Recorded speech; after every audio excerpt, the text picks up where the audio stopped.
Alright, welcome back.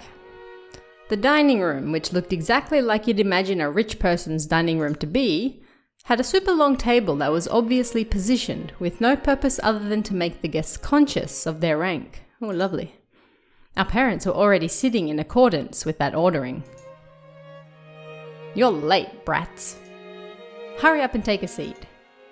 The old bastard pressed us to sit.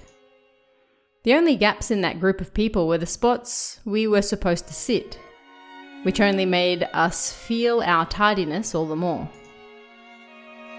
The seat at the head of the table, called the incipient's chair, was for the most highly ranked, reserved for grandfather. It was still empty. He probably wanted to show up last for dramatic effect. From the perspective of someone facing the incipient's chair head-on, the seating order went from left to right, with the lower ranking seats progressing in rows of two further away from it. So, the left-hand side of the first row, closest to the incipient's chair, was where Uncle Kraus should have sat, since he was the second highest in rank. It looked like he hadn't arrived yet, so that seat was empty. I was going to say, who is Uncle Kraus? Across from his chair on the right side of the first row sat the eldest daughter of the family, Aunt Eva, who was the third highest in rank. The left-hand side of the second row was for the fourth highest in rank.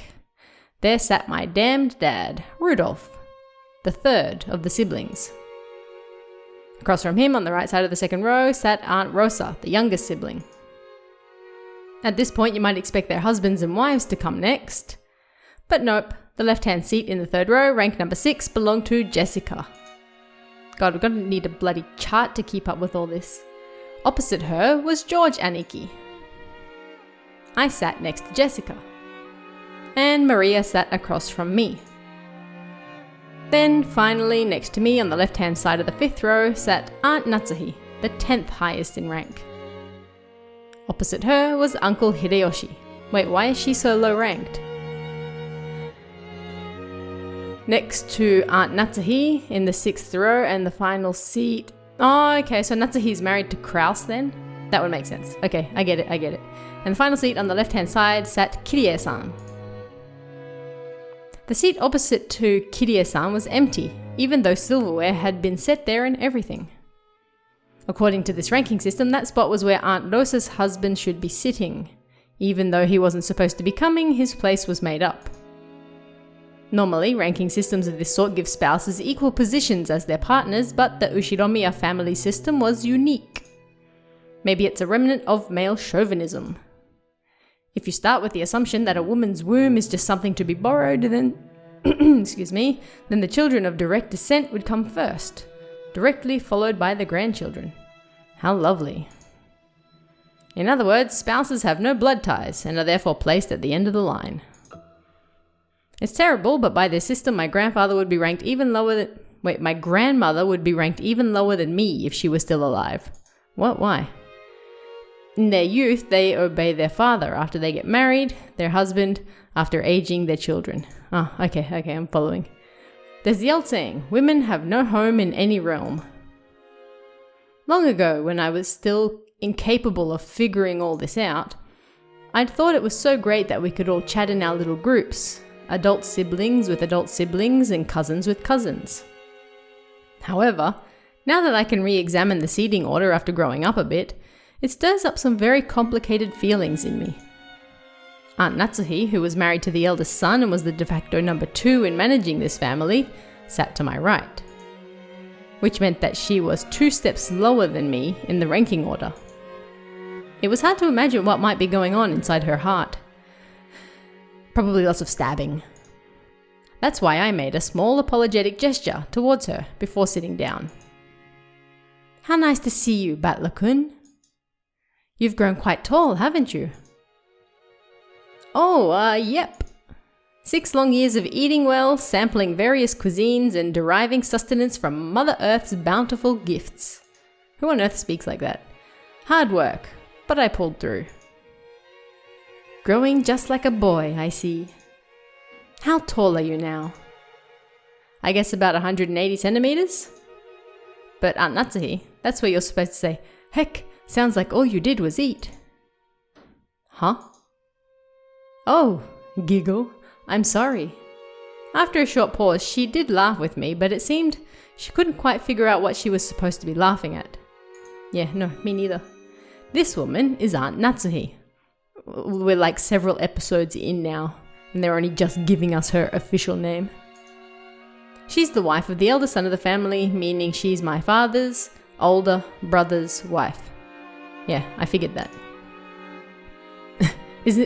Is it simpler if I just call her Jessica's mother? Yes, it is, because until this point I was still confused as to who her parents were.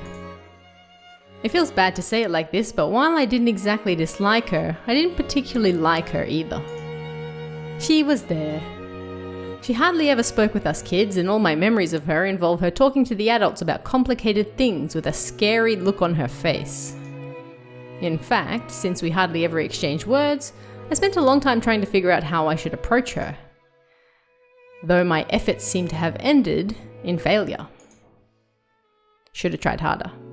The silverware sat neatly on the table, but the meal itself hadn't been brought in yet. As a general rule, you couldn't start the meal until the person sitting at the head of the table arrived. Come on, Grandpa. So as long as Grandfather didn't come, lunch would be put on hold indefinitely. Not even the appetizers would arrive. Not the appetizers. Simply put, the silence in this room was caused by our parents enduring their hunger while they waited for Grandfather to arrive. However, the grandfather from my memories would always show up on time to meals like this. He was the kind of person who would never be so late that it kept everyone waiting, especially after the entire group had arrived. Grandfather's pretty late. As far as I can remember, he was always strict about time. Well, that might have been true 6 years ago, but it hasn't been that way lately.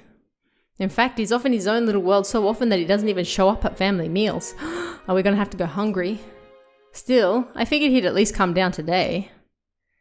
Then again, I feel a lot more relaxed and happy without him. Oh, well, okay then.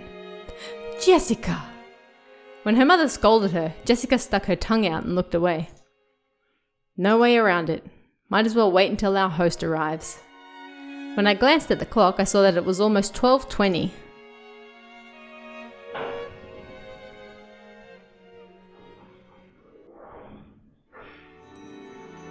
Ushiromiya Kinzo, the aged family head of the Ushiromiya head family.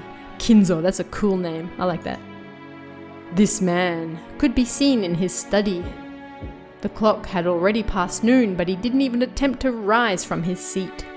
With his spectacles on, he built up a growing pile of books with elaborate bindings, which he then read intently. You couldn't really say that he was having too much fun to stop. Rather, he filled the room with a sense of impatience, or perhaps a sense of impending danger, as though every second wasted was a tragedy. In this sealed room, a dense dust danced through the air, which was thick with the stench of chemicals that exuded a mix of suspicious odors. So flowery.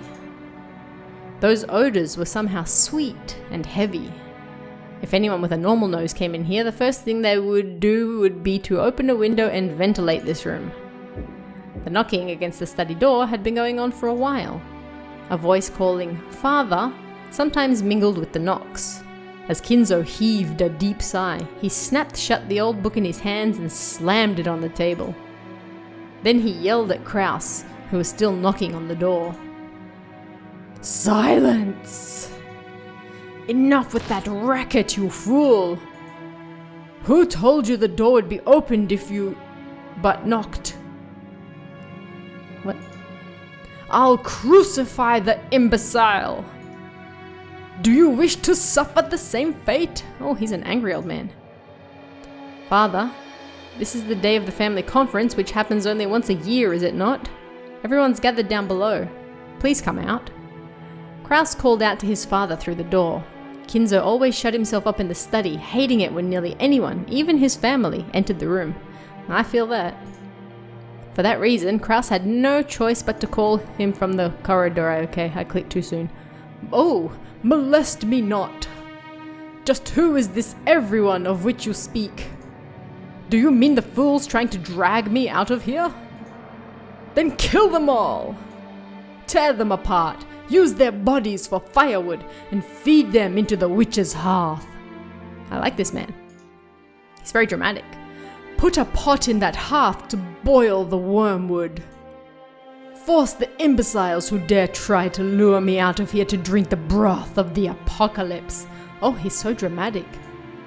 I will soak their dregs in liquor. Ah, where is Genji? I need healing. Call for Genji. Have my demonic absinthe prepared. The whispering of the green fairy reaches me no longer. Ah, where is Genji? Bring him here. Well, someone's a drama queen. On the other side of the door, Kraus, Nanjo, and Genji kept waiting for the master of the house, who stubbornly refused to come out. Humph. Looks like he hates me to the core. My voice doesn't reach him anymore. Yell louder. Kraus shrugged as though saying it's no use and smiled bitterly. From the beginning, he hadn't really expected his father to respond to his calls. However, since it was the duty of the eldest son, he had tried as a formality. Just eat without him. Ginzo-san, your sons, daughters, and grandchildren have come to see you, have they not? Could you just let them see your face, if only for a short while? No, shut up! Be silent! You dare to admonish me, Nanjo? I never told anyone to get you. I told them to get Genji. Now call for him immediately. Time is short, and the apostles are already readying their trumpets, so why can't you foolish sheep understand? Ooh. Kinzo slammed an old heavy book against the table over and over. That racket clearly expressed his great displeasure. Kinzo put his spectacles down and flew up from his chair. He spread his arms wide open, as if to sing to a packed opera house, as if appealing to someone, and yelled, "Why? Why is there always something in my way? I would throw it all away, I would offer up everything, and there is only one thing I would ask in repayment. Oh, Beatrice! If I could see your smile but one more time, I would plunder the smiles of the earth and offer them all up to you. Oh, commanders of the legions of locusts, reap the smiles of the earth. Cough, cough, cough, cough. Ah, everything is filthy, everything is irksome. Why must I suffer this impediment on this most precious of days? Cough, cough, cough, cough. Cough, cough. Call for Genji! Cough, cough, cough. I have no idea what he's yelling about. He's probably lost his mind by now. Kraus-san, isn't it a bit harsh to say such a thing of your own father? My father is already dead. There's nothing here but a phantom of what father once was. At any rate, as long as he has no intention of coming out, there's nothing we can do. Kinzo-san? Choking coughs continued to pour from the study. I'm going back downstairs. It would be a waste to let the fruits of Golda's prized cooking talent get any colder. It's one of the few things our relatives can look forward to when they come to this house. Humph! Kraus spun around. He looked at his watch, mumbling and acting as though he had wasted time doing something he knew would be in vain. Genji-san, father is calling for you. Keep him company. Certainly. Dr. Nanjo, let's go eat. If we stay here any longer, this sweet stench will ruin our sense of taste. Without waiting for Nanjo, Kraus went downstairs. Genji urged Nanjo to go and eat. Nanjo glanced between the study door and Kraus's back as the latter disappeared down the stairs, then let out a deep sigh. Sorry, Genji-san, but please allow me to leave this in your hands, for I am very hungry. Yes, please, leave it to me. Do what you can to avoid giving him alcohol. That's a habit that's far too difficult to break. And good luck with that. Is Genji not here yet? Who dares keep Genji from me coming? What? Who dares keep Genji from coming? Ah, where's Genji? Call for Genji! Genji! Please, allow me to handle the situation here. Very well. Forgive me, but I must eat. Whoosh! Peace out. Nanjo bowed slightly and descended the stairs. Genji watched him leave, then knocked on the study door. Master? It is Genji. Genji! Why have you kept me waiting so long? You're alone, I trust? Correct. I am alone. Kinzo returned to his seat in the study and pressed an old-fashioned switch on the table.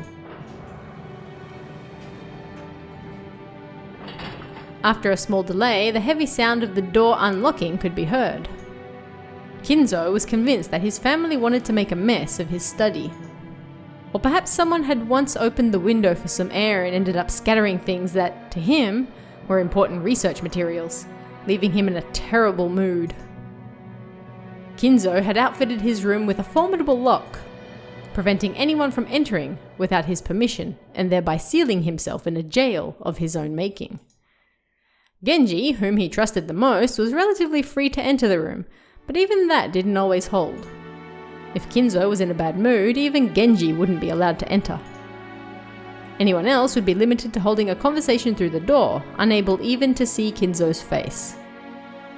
And most of the time, what they got could hardly be called a conversation. However, this didn't trouble the rest of the family much. After all, it just wasn't worth the effort to disturb this aging family head, who was impossible to please and always stayed shut away, immersed in his research. Taking advantage of his refusal to leave his room, they supported his isolation, putting his care entirely into the hands of the servants. Genji, my usual. I'm busy. Yes, sir. Genji headed to a corner of the study. There, suspicious-looking bottles boasting venomous colours were on display. They were actually liquor, but considering the shady atmosphere of this room, one might easily suspect them of being some ghastly poison. Inside the study, the mysterious collection of books gathered by Kinzo had grown into a mountain.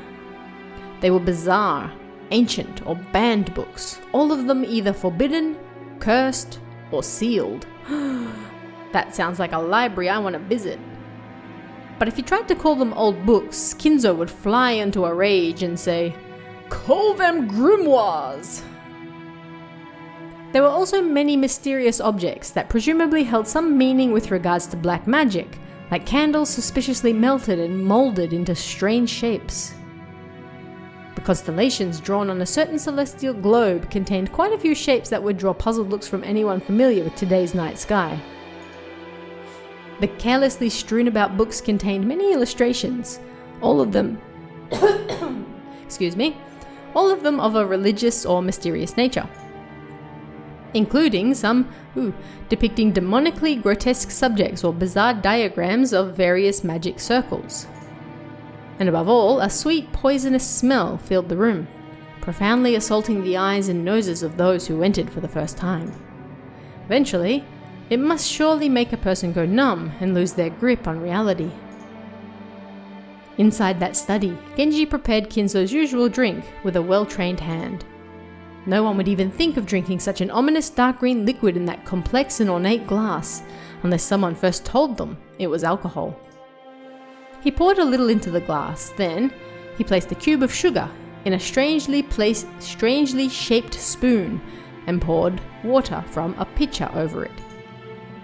Strangely, when the transparent water was poured, the dark green liquid turned a cloudy white. It was a strange optical illusion, as though the water had caused a chemical reaction and made the drink become even more unrecognizable as liquor. Then, Genji added original flavors Kinzo loved, fine-tuning its taste. There was no recipe. Its success was measured only by Kinzo's mood swings when he drank it, and it had taken Genji many decades to learn how to do it right. Genji placed the glass on a tray and walked over to Kinzo. By this time, Kinzo was gazing out the window. "Here, master." "Thank you." Kinzo had regained his composure and was now unrecognizable as the shouting, screaming, yelling man from a few moments ago. Looking at this man from behind as he tilted his glass and gazed down at the scenery beyond the window, he projected a sense of dignity and intelligence. To allow Kinzo to set his glass down at any time, Genji motionlessly waited behind Kinzo and to his left, as though he were a living sideboard. Okay. Then, without averting his eyes from the window, Kinzo held out his glass. There was only a mouthful remaining. It was not a gesture intended to set it upon the tray, but a motion to hand the glass over to Genji. "Drink, my friend. Your words are too kind for me. No need for ceremony between us. Drink, my friend." "Thank you." Genji respectfully received the glass and inclined it a little to taste its contents. After that, he gulped it down. "I attempted to imitate your concoction, but no matter how I try, I cannot replicate the taste. The way you make it is pure relish. Thank you very much. It is the fruit of your guidance, master." "Humph." Kinzo smiled at his loyal subject, who refused to put aside rank even when asked to. However, he was not making fun of him. His smile was relaxed, as though chuckling at a close friend's old, unshakable habit. "We have grown old together. I stopped counting the years long ago. It is entirely thanks to you, master, that I have been able to live like this until today." Kinzo gave a faint smile, as if to say he didn't need any flattery. "Until now you have served me exceedingly well. My sons call me eccentric. The servants that were once many have all quit in fear of me. Only you serve me even now. Your words are more than I deserve. My life will not last much longer. My sons are vultures, lazily waiting for my inheritance to fall into their hands." ...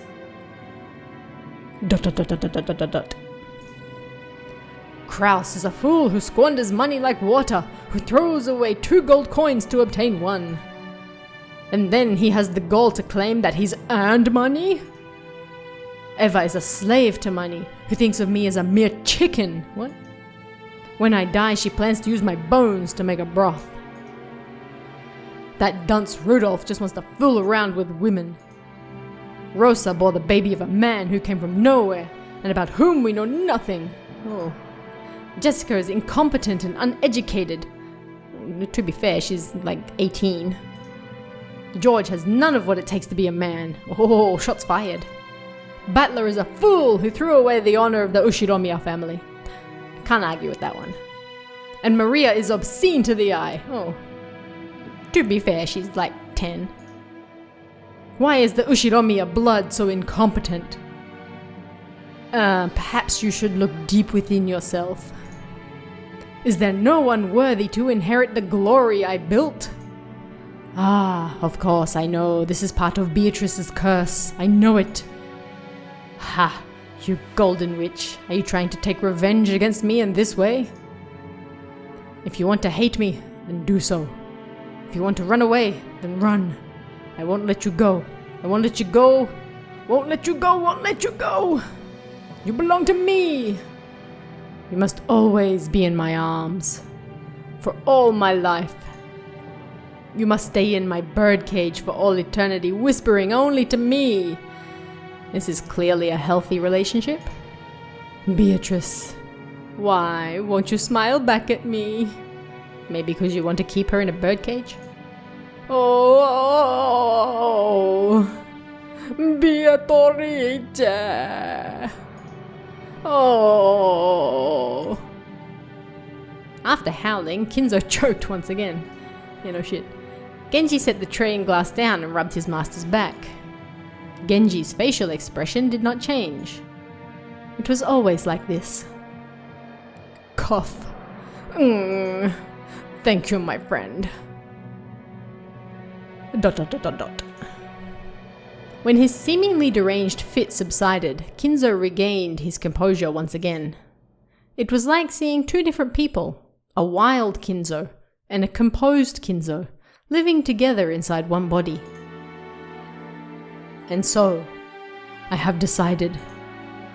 I cannot bear to spend my dimmed remaining years procrastinating like this. If I have one final coin to bet, then I choose to abandon it to the whim of the demon's roulette. The power of magic is always determined by the risk of the gamble. Like visiting a shrine at the hour of the ox in ancient Japanese sorcery to nail a cursed doll to a tree. Magical power is produced specifically because of the risk that it will be seen within the 7 days the curse takes. The greater the risk, the stronger the magic power will be. Many miracles that happened in myth might be called the crystallization of shocking magic power, with a low probability of occurrence and astronomical risk. That Moses parted the waters of the sea was not a miracle of God. The risk of that desperate situation, cornered by soldiers on the Red Sea shores, weighed upon the scales of slaughter and gave birth to that miraculous magic power. If the same thing occurred again on the same scale, the sea would surely fail to part. After all, Moses was able to magnificently summon a miracle engraved on but one of the countless, innumerable results on the roulette of those with power. This is the force that can triumph over astronomical odds. Indeed, good fortune that can grasp miracles is magical power itself. To obtain this mighty power, one must face the risk of despair. Those who possess no magical power may call that desperation rather than a bet. However, people who truly do possess magic power can grasp hold of that miracle and make the enigma come into being. And if that power exists within me, I'll seize that miracle. I'll have a chance at making the wish I devoted my life towards come true. Oh boy. Kinzo looked up to the sky outside the window. He spread his arms as if appealing to someone up in the skies. If only I were capable of grasping that miracle. Oh, Beatrice, Beatrice, show me your lovely smile once more. No matter how much time passes, your face does not vanish. I just want to see your smile, that is all. I'll return everything you granted me. I'll return all the glory I've gained since that day. I don't need fortune, prestige, or gold. I'll return everything you gave me. I just want to see your smile. I beg you, Beatrice. Oh! His nonsensical yells became a scream and then a wail. Kinzo slumped to the floor, tearing at it with both hands. Certainly has a flair for the dramatic, doesn't he? Genji had no choice but to wordlessly watch over his master's lamentations.